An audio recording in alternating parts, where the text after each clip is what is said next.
കർത്താവായ യേശുവിൻ ഇനിമയുള്ള നാമത്തിൽ ഞാൻ ഉങ്ങളെ വാഴ്ത്തുകയും വരവേൽக்கிறேன். രാത്രി വേളയിലും உங்களோடு கூட ஆயிருக்க தேவனை மகிமைப்படுத்த கர்த்தர் நமக்கு கிருபை செய்திருக்கிறார். அவர் நல்லவர் வல்லவர், வாக்கு மாறாத தேவன். இந்த நாளுகளிலும் கடந்து வந்திருக்கிற உங்களை யாவரையும் இயேசு ஆசீர்வதித்து வழி நடத்துவார். நாம் ஜெபிக்கலாம். தேவனே, பரிசுத்த பிதாவே, இன்னைக்கு ஆண்டவரே உம்மை துதிக்க, உம்மை ஆராதிக்க, மகிமைப்படுத்த நீர் எங்களுக்கு இந்த பாக்கியத்தை கொடுத்ததுக்காக ஸ்தோத்திரம். இந்த ராத்திரி வேளையிலப்பா நாங்கள் எங்களை அர்ப்பணித்து ஒப்பு கொடுக்கிறேன். நீர் எங்களை பரிசுத்தப்படுத்தி பலப்படுத்தி ஆசீர்வதித்து வழி நடத்துவதற்காக ஸ்தோத்திரம். இன்றைக்கு ஆண்டவரே நாங்கள் தேவனையே உம்முடைய நாமத்தை உயர்த்த, உம்முடைய நாமத்தில் ஆண்டவரை ஆராதிக்க நீர் கிருபை செய்தீரே, அதுக்காக நன்றி. இன்னைக்கு கடந்து வந்த எல்லா மக்களுடைய குடும்பங்களையும் நீர் ஆசீர்வதித்து பலப்படுத்தி வழி நடத்துவதற்காக ஸ்தோத்திரம். இந்த மக்களுடைய தேவைகள் சந்திக்கப்படட்டும்.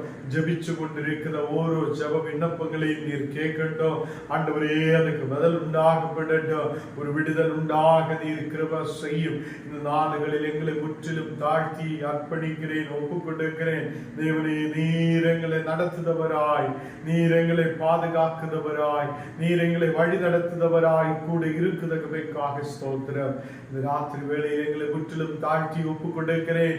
எங்களை பரிசுத்தப்படுத்தி பலப்படுத்தி ஆசீர்வதித்து பலப்படுத்தி வழி நடத்தும். நாங்கள் வசனங்கள் தியானிக்கும் போது உம்முடைய தெய்வீக பிரசன்னம் கூட இருக்கட்டும். இயேசுவின் நாமத்தில் ஆமென், ஆமென். கர்த்தர் நம்மை ஆசீர்வதித்து வழி நடத்துவார். விசுவாசத்தோடு நம்பிக்கையோடு இந்த நாளுகளில் இந்த கூகுள் மீட்டுக்காய் கடந்து வருத உங்களை கர்த்தர் ஆசீர்வதிப்பார். அவருடைய பிரசனத்தால் அவர் உங்களை நிரப்பி வழி நடத்துவார். எல்லா தேவைகளையும் சந்தித்து தேவன் வழி நடத்துவார். நாம் வசனத்துக்கு நேராய் கடந்து செல்லலாம். 1 கொரிந்தியர் 10ஆம் அதிகாரம் അതിന്റെ 12ാമത്തെ വസനം. 1 കൊരിന്തിയർ 10ஆம் அதிகாரம் അതിന്റെ 12ാമത്തെ வசனம். இப்படி இருக்க தன்னை நிற்கிறவன் என்று எண்ணுகிறவன் விழாதபடிக்கு எச்சரிக்கையாய் இருக்க கடவன். இங்கே வசனத்தில் சொல்லப்படுகிறது, நிற்கிறவன், ഞാൻ நிற்கிறார் என்று தெரியாதவன், தன்னை நிற்கிறவன் என்று எண்ணுகிற ஒருவன் அவன் வீழாதபடிக்கு எச்சரிக்கையாய் இருக்கணும் என்று தேவனுடைய வார்த்தை சொல்லுகிறார். கர்த்தருடைய பிள்ளைகளே, நான் நீங்களும் விசுவசிக்கிறார். தேவன் நம்மை நிறுத்தி இருக்கிறது. தேவன் நம்மை இந்த உலகத்தில் நல்லபடி நடத்தி இருக்கிறது. இந்த கர்த்தருடைய கிருபையாலே தான் நான் இந்த உலகத்தில் ஆயிருக்கிறார் என்று நமக்கு தெரியும். நம் விசுவாசத்தில் நிலைநிற்கும் போது சில நேரத்தில் நாம் கீழே விழுந்து விடுதவங்களாய் காணப்படும் என்று சொல்லியார்.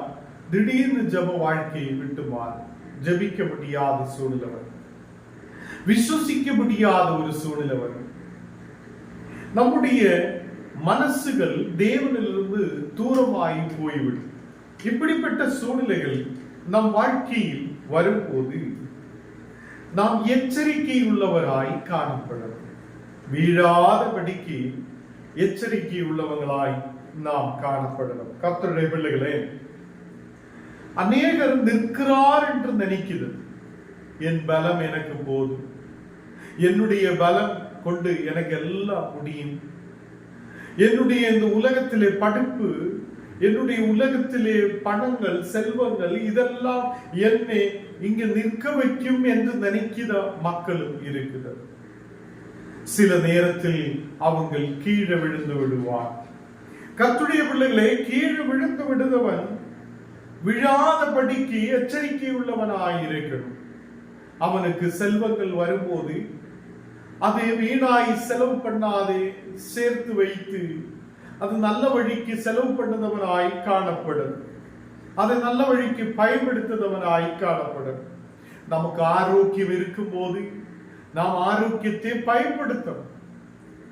ஒரு நாள் ஆரோக்கியம் இல்லாத போகுத சூழ்நிலை உருவாகும். அன்றைய தினத்தில் இப்போ ஆரோக்கியம் இருந்தப்போ செய்த காரியங்கள் நமக்கு அந்த நாடுகளில் பிரயோஜனப்படும். அதுதான் மக்கள் சொல்லுகிறது, நமக்கு ஆரோக்கியம் இருக்கும் போது நல்ல பழச்செடிகள் நாம் நட்டு என்றால் ஆரோக்கியம் இல்லாத இருக்கிற நேரத்தில் அது நமக்கு காய்களை கொடுக்கும், கனிகளை கொடுக்கும் என்று சொல்லியா. ஒரு மனிதன் ஆரோக்கியமாய் இருக்கும் போது அவன் நல்ல காரியங்களை செய்து அவனுக்கு தேவையான காரியங்களை சேர்த்து வைத்து அவன் பலம் இல்லாத இருக்கிற சூழ்நிலையில் அவன் நல்லபடி இருக்க அது உதவுவதாய் காணப்படும் என்று நமக்கு தெரியும். இப்படிதான் ஆவிக்குரிய வாழ்க்கை. நாம் ஒரு நாள் பலவீனமாய் இருக்கிற சூழ்நிலையில் நம்முடைய ஆவிக்குரிய சரீரத்தை பலப்படுத்துதென்றால், நாம் எப்போதும் சோர்வு வரும்போது, பிரச்சனை வரும்போது, கவலைகள் வரும்போது, குடும்ப பிரச்சனைகள் நமக்கு முன்பாக வரும்போது, நாம் கீழே விழுந்து விடுகிறார் என்றுள்ள சூழ்நிலைகள் வரும்போது, நம்மை நிற்க வைக்க செய்த ஒரு ஆவிக்குரிய வல்லமை நம்மோடு கூட எப்போதும் இருப்பார். இங்கே மனிதன் நிற்கிறார் என்று தெரியுதவன். சில பேர் இப்படி சொல்லும், நான் நல்லா இருக்குது,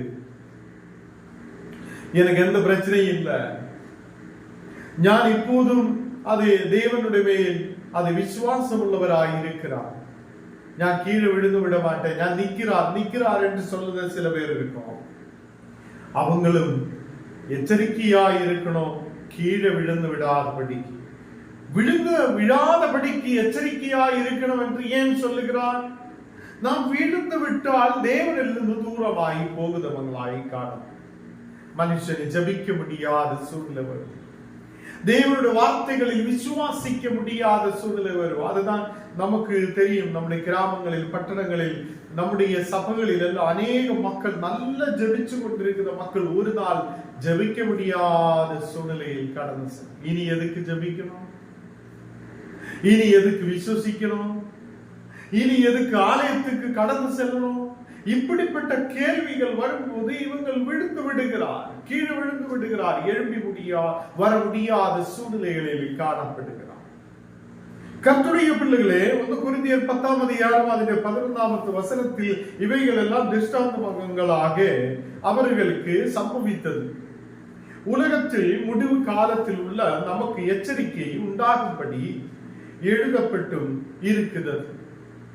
உலகத்தில் முடிவு காலத்தில் உள்ள நமக்கு, இது உலகத்தின் முடிவு காலத்தில் நாம் காணப்படுகிறோம். உலகை எப்போ வேணாலும் அழியலாம். நோவாவுடைய நாட்களில் மழை வரும், தண்ணீரால் எல்லாரும் அழிக்கப்படும் என்று அவர் பிரசங்கம் பண்ணி இருக்கிறார் தேவன் சொல்லி. இந்த நாடுகளில் அநேக பிரசங்கம் பண்ணுதா, அநேக ஊழியக்காரர் சொல்லுகிறார், இது அந்நிய காலம், கடைசி நாள், கடைசி காலங்களில் நாம் காணப்படுகிறார். இந்த உலகம் எரிய போகிறார், அக்கினியால் பற்றி எரிய போகிறார் என்று அநேக இடங்களில் பிரசங்கம் பண்ணி கொண்டிருக்கிறது. வேதம் அதை எடுத்து சொல்லுகிறது. நாம் நம்புவது இல்லை, நமக்கு அப்படியே போகலாம், இனியும் காலம் இருக்கிறது என்று நாம் நினைக்கிறது. கர்த்தருடைய பிள்ளைகளே, இந்த நாடுகளில் நாம் உலகத்தில் முடிவு காலத்தில் தான் இருக்குது. இந்த உலக முடிவு காலத்தில் இருக்கிற நமக்கு எச்சரிக்கை உண்டாகும்படி இதெல்லாம் எழுதப்பட்டிருக்கிறது. வசனம் நமக்கு கொடுக்கப்பட்டிருக்கிறது. தேவன் மேல் நமக்கு விசுவாசம் இருக்கிறது. இந்த வசனத்தையும் நாம் நம்புத மக்களாய் காணப்படணும். கர்த்தருடைய பிள்ளைகளே, நமக்கு எச்சரிக்கை எங்கே இருந்து கிடைக்கிறார்? வசனத்திலிருந்து கிடைக்கிறது. அதனால்தான் வசனத்தை தியானிக்கிறார், சபைக்கு போகிறார், ஆராதனைகளுக்கு கடந்து செல்லுகிறார், அங்கே எல்லாம் நமக்கு வசனத்தை கிடைக்கிறார். இந்த வசனம் நமக்கு ஒரு உயிர் உள்ளதாய் மாற்றுகிறது, அதே மாதிரி எச்சரிக்கை கொடுக்கிறதாய் இருக்கிறது. ஏனென்றால் நாம் உலகத்தின் முடிவு காலத்தில் உள்ள மக்களாய் காணப்படுது. கர்த்தருடைய பிள்ளைகளே, நிற்கிறார் என்று நமக்கு தெரியுது என்றால், தன்னை நிற்கிறவன் என்று எண்ணுகிறது என்றால், நீங்கள் வீழாதிருக்கிறதுக்காக எச்சரிக்கை உள்ளவராய் இருக்கட்டும். வீழணும் என்று சொல்லும்போது பாவத்தில் விழுந்தது மட்டுமல்ல இங்கே சொல்லப்படுது. நீ விசுவாசத்தில் நிற்கிற, நீ விசுவாசத்தில் இருந்து வேறொரு விஷயம் உன்னை கீழே தள்ளிவிடக் கூடாது. விசுவாசத்தில் இருக்கிற நாம் ஜப வாழ்க்கையை விடக்கூடாது. விசுவாசத்தில் இருக்கிற நாம் தேவனுடைய வார்த்தைகளை தியானிக்க முடியாத சூழ்நிலை இருக்கக்கூடாது. எனக்கு தெரியும், அநேக மக்கள், ஜெபிச்ச மக்கள், நல்ல வல்லமையோடு ஜெபிச்ச மக்கள் இந்த நாளுகளில் ஜெபிக்க முடியாதவங்களாய் காணப்படுது. ஐயா, எங்களுக்கு ஜெபிக்க முடியதில்லை, எங்களுக்கு வசனம் வாசிக்க முடியதில்லை. அன்னைக்கெல்லாம் 2 மணி நேரம் 3 மணி நேரம் ஜெபிச்சிருக்கிறது, இன்றைக்கு முடியாத சூழ்நிலையில் இருக்கிறது என்று அநேக மக்கள் சொல்லி இருக்கிறதை நான் நினைவு கூறுகிறான். கர்த்தருடைய பிள்ளைகளை, நாம் கடைசி பரியந்த ஓடுதவங்களாய் இருக்கணும். ஏதோ இடையில நிப்பாட்டி கொஞ்ச நேரம் ரெஸ்ட் எடுக்கலாம் என்றல்ல, நாம் கடைசி வரைக்கும் ஓடுத மக்கள், விசுவாசத்திலே நிலைத்திருக்கிற மக்களாய் நாம் காணப்படும். 13வது வசனம் வாசிக்கும் போது 1 கொரிந்தியர் 10ஆம் அதிகாரம் அதிலே 13வது வசனம் வாசிக்கும் போது, மனுஷருக்கு நேரிடுகிற சோதனையே அல்லாமல் வேறு சோதனை உங்களுக்கு நேரிடவே இல்லை. தேவன் உண்மையுள்ளவர், தேவன் உண்மையுள்ளவராயிருக்கிறார். உங்கள் திராணிக்கு மேலாக நீங்கள் சோதிக்கப்படுவதற்கு அவர் இடம் கொடுக்கிறது இல்லை. கர்த்தருடைய பிள்ளைகளே, உங்கள் திராணிக்கு மேலாக, உங்கள் திராணிக்கு மேலாக நீங்கள் சோதிக்கப்படுவதற்கு அவர் இடம் கொடுக்கிறது இல்லை. உங்களை சோதிக்கிறார். உங்களுக்கு பிரச்சனை இருக்கலாம், கண்ணீரான சூழ்நிலை இருக்கலாம். உன்னுடைய திராணிக்கு மேலாக அவர் உன்னை சோதிக்கப்படுவதற்கு அவர் இடம் கொடுக்கிறது தேவன் அல்ல. கர்த்தருடைய பிள்ளைகளே, இங்கு மனுஷனுக்கு நேரிடுத சோதனை அல்லாமல் வேற சோதனை உங்களுக்கு நேரிடவில்லை என்று கர்த்தருடைய வார்த்தை சொல்லுகிறது. எல்லா மனுஷனுக்கு வருத பிரச்சனைகள் தான் நமக்கு இருக்குது. அதை நாம் பெருசா எடுக்கிறோம். ஐயோ, இந்த பிரச்சனை ஏன் இவ்வளோ கவலைப்பட்டு நம்முடைய வாழ்க்கையை நாம் ரொம்ப பிரச்சனைக்கு நேராய் கொண்டு போய் கொண்டிருக்கிறது. கர்த்தருடைய பிள்ளைகளை, எல்லா மனுஷருக்கும் வருத சோதனையை தான் நமக்கும் வந்திருக்கிறது. நமக்கு தெரியும், அநேக மக்கள், கிறிஸ்தவ மக்கள் யுத்தங்களில் சாகிறோம். அநேகர் யுத்த கெடுதியில் சாப்பிட முடியாத இருக்கிறது. அநேகர் இந்த நாடுகளில் உடுக்குறதுக்கும் எதுவுமே இல்லாத, ஒரு வேலை இல்லாத, ஒரு ஜெபிக்க முடியாத, வசனம் வாசிக்க முடியாத எத்தனையோ மக்கள் கண்ணீரோடு கவலையோடு இருக்கும் போது ஞானும் நீங்களும் நல்லபடி சாப்பிட்டு ஆரோக்கியமாய் வீடுகளில் தங்கி இருக்கிறது. கர்த்தருடைய பிள்ளைகளை, சவுத் ஆப்பிரிக்கால எல்லாம், ஆப்பிரிக்கன் கண்ட்ரீஸ்ல எல்லாம் நாம் பார்த்தால் அநேக மக்கள் கொலை செய்து விடுகிறார். கிறிஸ்தவங்களை அநேக மக்களை அவங்களை அடித்து துப்பாக்கி சுடலில் எல்லாம் நிறைய பேர் சாகிறார். அந்த இடத்துல எல்லாம் மக்கள் விசுவாசத்தோடு நிற்கிறார்.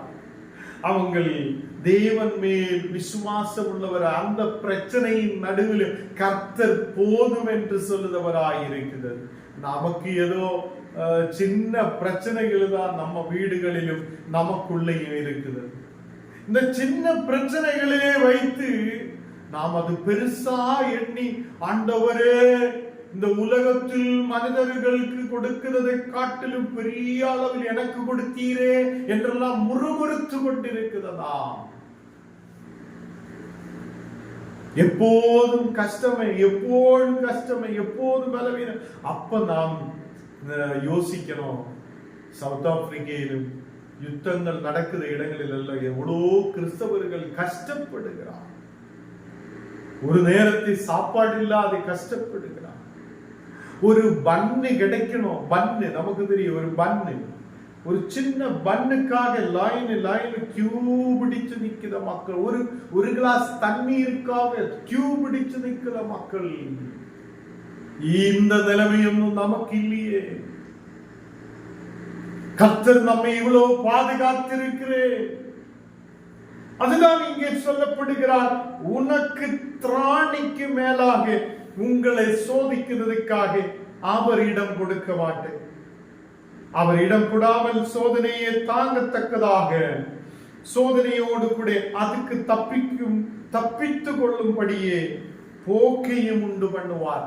இங்க வசனம் சொல்லுறதை கொஞ்சம் கவனமாய் கேளுங்க. இப்போ உங்களுக்கு ஒரு பிரச்சனை இருக்குது. அந்த பிரச்சனைக்கு தேவன் அந்த சோதனையோடு கூட, அந்த பிரச்சனையோடு கூட அதுக்கு தப்பிக்கொள்ளும், அதிலிருந்து விடுதலை பெற்றுக் கொள்வதற்காக ஒரு போக்கையும் தேவன் உண்டு பண்ணி இருக்கிறார் என்று வசனம் சொல்லுகிறது. அல்லேலூயா. அப்போ எனக்கு ஒரு பிரச்சனை இருக்குது என்றால் அந்த பிரச்சனையிலிருந்து விடுதலை பெற்றுக்கொள்ள தேவன் ஒரு வழியை ஆயத்தம் பண்ணி இருக்கிறது. அந்த வழி நாம் தேடுவதில்லை. நாம் இப்போ அந்த பிரச்சனைக்கு நேராக தான் பயணிக்கிறோம். ஐயோ எனக்கு பிரச்சனை இருக்கிறார், எனக்கு பிரச்சனை இருக்கிறார், எனக்கு பிரச்சனை இருக்கிறான்னு சொல்லி அதுக்கு பின்னாலே அலைஞ்சு கொண்டு இருக்கிறது. அதுக்கு தேவன் சொல்ற இங்க வசனம் சொல்லுது பாருங்க, அந்த சோதனையை தாங்க, அந்த சோதனையை தாங்கத்தக்கதாக சோதனையோடு கூட, அந்த பிரச்சனையோடு கூட அதுக்கு தப்பிக்கொள்ளும்படியான ஒரு போக்கையும் உண்டு பண்ணுவார். அப்போ ஒரு வியாதியோடு இருக்கிற ஒரு ஆளு, அந்த வியாதியிலிருந்து விடுதலை பெற்றுக்கொள்ள தேவன் ஒரு வழி வைத்திருக்கிறது. அது நீ தேடுவதில்லையே, அந்த வழி நீ தேடுவதில்லையே. அப்போ இங்க வியாதி இருக்குது. கர்த்தர் சொல்லுகிறார், அந்த வியாதியோடு கூட உனக்கு அதிலிருந்து தப்பிக்க வழியையும் நான் ஆயத்தம் பண்ணி இருக்கிறேன். அல்லேலூயா. எத்தனை பேருக்கு புரியுகிறார் இந்த ராத்திரி வேளையில் கர்த்தருடைய பிள்ளைகளை? தேவன் நமக்கு சோதனை கொடுத்திருந்தால், ஒரு பிரச்சனை கொடுத்திருந்தால், ஒரு கவலை நமக்கு வந்திருந்தால், அந்த கவலையோடு கூட அதிலிருந்து வெளியில் வர்றதுக்கான வழியும் கர்த்தர் ஆயத்தப்படுத்தி இருக்கிறது என்று வசனம் சொல்லுகிறது.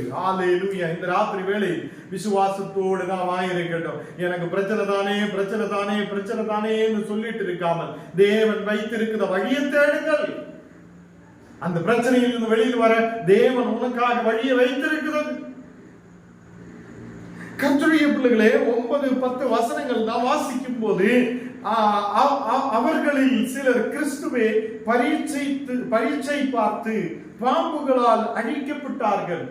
சில பேர் மக்கள், அங்கு வசனம் சொல்லுது, கிறிஸ்துவை பரீட்சை பார்த்து சில பேர் பாம்புகளால் அழிக்கப்பட்டிருக்கிறார் என்று சொல்லப்படுகிறது. இன்றைக்கு நாமும் கிறிஸ்துவை பரீட்சை பார்த்து அப்படியே, கர்த்தரே நீ உனக்கு காது இல்லையா, கண்ணு இல்லையா, மூக்கு இல்லையா, நீ என்ன கேட்கறது இல்லையா, என்ன காணது இல்லையா, என்னுடைய வேவலாது நீ அறியது இல்லையா என்று கேட்டு நம்மளே கர்த்தருக்கு விரோதமாகி போய் கொண்டிருக்கிறது. தேவ பிள்ளைகளை, வசனம் சொல்லியது என்ன? உன்னுடைய பிரச்சனையோடு கூட அந்த பிரச்சனையிலிருந்து தப்பிக்கிறதான வழியும் கர்த்தர் உனக்கு உண்டு பண்ணி இருக்கிறது. அந்த வழியை தேடாமல் பிரச்சனைக்கு பின்னால நீ போயால் அந்த பிரச்சனை உனக்கு பெருசாகி தோன்றும். அப்போ அந்த பிரச்சனைக்கு பின்னால்தான் மனிதன் போய்கொண்டிருக்கிறது. அந்த பிரச்சனையிலிருந்து எப்படி வெளியில் வரலாம் என்று யோசிக்கிறது இல்லை. அல்லேலூயா. கர்த்தருடைய பிள்ளைகளே, இன்றைக்கு நமக்கு ஒரு தலைவலி இருக்குது என்றால் நாம் தலைவலிக்கு அதை கொண்டு ஹாஸ்பிட்டலில் போய் அங்கே ஹாஸ்பிட்டலில் காட்டி அது டேப்லெட் எடுத்து போகிட்டே இருக்கு. அந்த தலைவலி மாறுவதற்காக தேவன் வேற வழியில் வைத்திருக்கிறார் என்று வசனம் சொல்லுது. உன்னுடைய கடன் பிரச்சனை அது மாறுவதற்காக தேவன் ஒரு வழி வைத்திருக்கிறது. அந்த வழியை நாம் தேட வேண்டும். அல்லேலூயா. கர்த்தருடைய பிள்ளைகளை, இங்கே வசனத்தில் சொல்லப்படுகிறது, சிலர் கிறிஸ்துவை பரீட்சித்து பார்த்து பாம்புகளால் அழிக்கப்பட்டிருக்கிறது. அதுபோல நாமும் கிறிஸ்துவை பரீட்சை பாராதிருப்போமாக. அதுபோல நாம் கிறிஸ்துவை பரீட்சை பாராமல் இருக்கட்டும் என்று, நாம் அவரை பரீட்சித்து பார்க்காது இருக்கட்டும் என்று தேவனுடைய வார்த்தையை சொல்லுகிறார். அவர்களில் சிலர் முறுமுறுத்து சங்காரக்காரனாலே அழிக்கப்பட்டார்கள். சில மக்கள் முறுமுறுத்து அப்படி இப்படி இதுதான் ஐயோ எனக்கு அப்படி இப்படின்னு சொல்லி முறுமுறுத்து சங்காரக்காரனால் அவன் அழிக்கப்பட்டிருக்கிறார் என்று காணப்படுகிறது. அப்போ முறுமுறுக்கவும் கூடாது. 2 வார்த்தை தான் இங்கே சொல்லுகிறது. ஒன்று, கர்த்தரை பரீட்சை பாராதிருப்போமாக என்று சொல்லுகிறது. கர்த்தரை பரீட்சை பாராமல் இருக்கட்டும், அவரை விசுவசிக்கட்டும். அவர் நமக்கு உண்மையாய் ஒரு வழியை வைத்திருக்கிறது. அந்த பிரச்சனையை நான் பார்க்காமல் தேவன் வைத்திருக்கிற வழியே நான் பார்த்து அதிலிருந்து வெளியில வராமே. அல்லேலூயா. நிறைய பேர் பிரச்சனை வெளியில் வர விரும்புறது இல்லை. அந்த பிரச்சனையிலேயே கிடந்து ஐயோ ரட்சிக்க ஆண்டவரேன்னு சொல்லி ஐயோ எனக்கு உடம்பு வலி, எனக்கு அந்த பிரச்சனை இந்த பிரச்சனை, எனக்கு ஐயோ கடவுள் இருக்கிறார், எனக்கு முன்னாடி போக முடியும், இப்படி அந்த பிரச்சனைக்குள்ள இருந்து நம்ம அப்படியே கேட்கிறோம். அதுல இருந்து வெளியே வர கர்த்தர் வழி வைத்திருக்கிறது. அதை நீ தேடணும். கர்த்தருடைய வழி தேடி நீ அதிலிருந்து தப்பித்து வெளியில் வரணும். அல்லேலூயா. நீ முறுமுறுத்து சங்காகரக்காரனாலே அழிக்கப்படக்கூடாது. அப்ப முறுமுறுத்த மக்கள் என்ன நடந்திருக்கிறார்? அவர் அழிக்கப்பட்டிருக்கிறார் என்று சொல்லுகிறது. அதுபோல நீங்களும் முறுமுறுக்காதிருங்கள் என்று சொல்லுகிறார். அதனால நீங்க முறுமுறுக்க கூடாது. இன்னையிலிருந்து முறுமுறுக்க கூடாது. எப்போ முறுமுறுக்கல் என்று சொல்லி உங்களுக்கு புரிஞ்சிருக்கும் தெரியுது. இப்ப வீட்டுக்குள்ள உட்காருது, ஐயோ எனக்கு யாரும் உதவி செய்யதில்லை, நான் அப்படி இருக்கிறேன் இப்படி இருக்கிற, கர்த்தரே நீ எங்க இருக்கிறார், நீ கேட்குது இல்லையா, என்ன அது இது, ஐயோ என்ன பிரச்சனை, அப்படி இப்படி எல்லாம் சொல்லிட்டு இருக்கிறது தான் முறுமுறுக்க. நீ இனிமேல் முறுமுறுக்காதிருக்கட்டும் என்று தேவ வார்த்தை சொல்லுகிறது. 14வது வசனம் வாசிக்கும் போது, நீ கற்று நிச்சயித்து கொண்டவைகளில் நிலைத்திரு. நீ கற்றுக்கொண்ட நிச்சயித்து கொண்ட அந்த வார்த்தைகளில் நீ நிலைத்திருக்கட்டும். நீ விசுவாசத்தில் நிலைத்திருக்கட்டும். அவைகளை நாரிடத்தில் கற்றாய் என்று நீ அறிந்திருக்கிறோம். நீ எங்கே இருந்து இந்த வார்த்தைகளை கற்றுக்கொண்டிருக்கிறார் என்று நீ அறிந்திருக்கிறார்கள். கிறிஸ்து நமக்காகிய வசனத்தை நமக்கு கொடுத்திருக்கிறது, விசுவாசத்தை கொடுத்திருக்கிறது. கிறிஸ்துவில் இருந்து நாம் கற்றுக்கொண்டிருக்கிறது. கர்த்தருடைய பிள்ளைகளே, நீ கற்றுக்கொண்ட நிச்சயிச்சு கொண்டிருக்கிறவைகளில் நிலைத்திருக்கட்டும். அதாவது நீ எப்போது கர்த்தருடைய விசுவாசத்தில் நிலைத்திருக்கிற பிள்ளைகளாய் காணப்படும். அப்படி இருக்கிற பிள்ளைகளுக்கு முன்பாக எந்த பிரச்சனை வரட்டும், கடை பிரச்சனை வரட்டும், வியாதி வரட்டும், பலவீனம் வரட்டும், அந்த ஐயோ எனக்கு கடை பிரச்சனைன்னு சொல்லி சொல்லி அழுதி இருக்கா. கர்த்தர் இந்த பிரச்சனையிலிருந்து வெளியில் வர எனக்கு ஒரு வழி வைத்திருக்கிறார். அந்த வழியை நான் தேட விரும்புகிறேன். அப்போ ஒரு வழி உனக்கு இருக்கிறார், வெளியில் வர வழி இருக்கிறார். நாம் அதிலே இருந்து அப்படியே அந்த பிரச்சனைக்குள்ளே கிடந்து அப்படியே கஷ்டப்படுகிறார். தேவன் நமக்காக வைத்திருக்கிற வழியை தேட தேவன் நமக்கு கிருபை செய்வார். ஒரு கண்ணுகளை கூட்டலாம், செபிக்கலாம். தேவனை பரிசுத்த பிதா, இந்த ராத்திரி வேளையில நீர் எங்களோடு பேசினவைக்காக ஸ்தோத்திரம். தானிக்கு மேலாக நீ சோதிக்கிறது இல்லை. அப்படி சோதனை வந்தால் கூட, பிரச்சனைகள் வந்தாலும் கூட ஆண்டவரே அதுக்கு ஒரு வழியையும் நீ வைத்திருக்கிறார், அதிலிருந்து தப்பிக்க ஒரு வழி இருக்கிறார் என்று நாங்கள் வசனத்தில் கேட்டிருக்கிறோம். தேவனே, இந்த வார்த்தையில் நாங்கள் விசுவசிக்கிறேன். இந்த ராத்திரி வேளையில் யாரெல்லாம் வியாதியோட பலவீனதையோட இருக்கிறதோ அந்த மக்களுக்கு தப்பிக்க வேண்ட வழி நீர் வைத்திருக்கிறது. அந்த வியாதிகளிலிருந்து வெளியில் வர நீ இருக்கிறவர் செய். கட பிரச்சனைகளிலிருந்து வெளியில் வர நீ இருக்கிறவர் செய். அநேக மக்கள் மனக்கவலையோடு இருக்கிற மக்கள் உண்டு. அந்த மனக்கவலையிலிருந்து வெளியில் வர நீ இருக்கிறவர் செய்ததுக்காக ஸ்தோத்திரம். நாடுகளில் கர்த்தரே உலகத்தில் இருக்க வேண்டாம் என்று சொல்லி அநேகர் நினைக்கிறது. யாரெல்லாம் இந்த நாடுகளில் அப்படி இருக்குதோ அந்த மக்களுக்காக நாங்கள் ஜெபிக்கிறேன். ஒரு மனம் திரும்பலை கொடுக்கட்டும். இனி ஏன் வாழணும், இனி எதுக்காக வாழணும், இந்த உலகத்தில் ஏன் இருக்கணும் என்று சொல்லி நினைக்கிற அநேக மக்கள் உண்டு. அவங்களுக்கு ஒரு விடுதலை நீர் கொடு. தேவன் எனக்கு ஒரு வழியை வைத்திருக்கிறது, அந்த வழி எனக்காக தேவன் தரப்பார். எனக்கு தப்பிக்க வேண்ட வழி இருக்கிறது, தப்பிக்க வேண்ட ஒரு விஷயம் இருக்கிறது. அதில் தப்பித்து வெளியில் வர தேவன் எனக்கு கிருபை செய்வார் என்ற நம்பிக்கையோடு முன்னாடி வரட்டும். இந்த ராத்திரி வேளையில் அப்பா வந்திருக்கிற எல்லா மக்களையும் பரிசுத்த ஆவியால் நிரப்பும். உம்முடைய தெய்வீக பிரசனத்தால் நிரப்பும், ஆவியின் பிரசனத்தால் நிரப்பும், மகிமையின் பிரசனத்தால் நிரப்பும். இந்த மக்கள் ஆசீர்வாதத்தோடு இருக்க கிருபை செய்யும். ராத்திரி வேளையில் எல்லா குடும்பங்களில் தேவ சமாதானம் இறங்கி வரட்டும். சமாதானத்தோடு இருக்க, சந்தோஷத்தோடு இருக்க, மகிழ்ச்சியோடு இருக்க, தெய்வீக பிள்ளைகளாய் இருக்கிற தேவனை எங்கள் தேசத்தில் நல்ல மழைகளை கொடுத்து நீர் ஆசீர்வதி. இந்த தேச செழிப்பாயிருக்க நீர் கிருபை செய்யும். வந்திருக்கிற எல்லா பலவீனங்களும் நீரங்களை விடுவித்து பாதுகாக்கும் தேவனை. அநேக மக்கள் அநேக தேவைகளோடு செபிக்கிறது, திருமணங்களுக்காக செபிக்கிற மக்கள் உண்டு.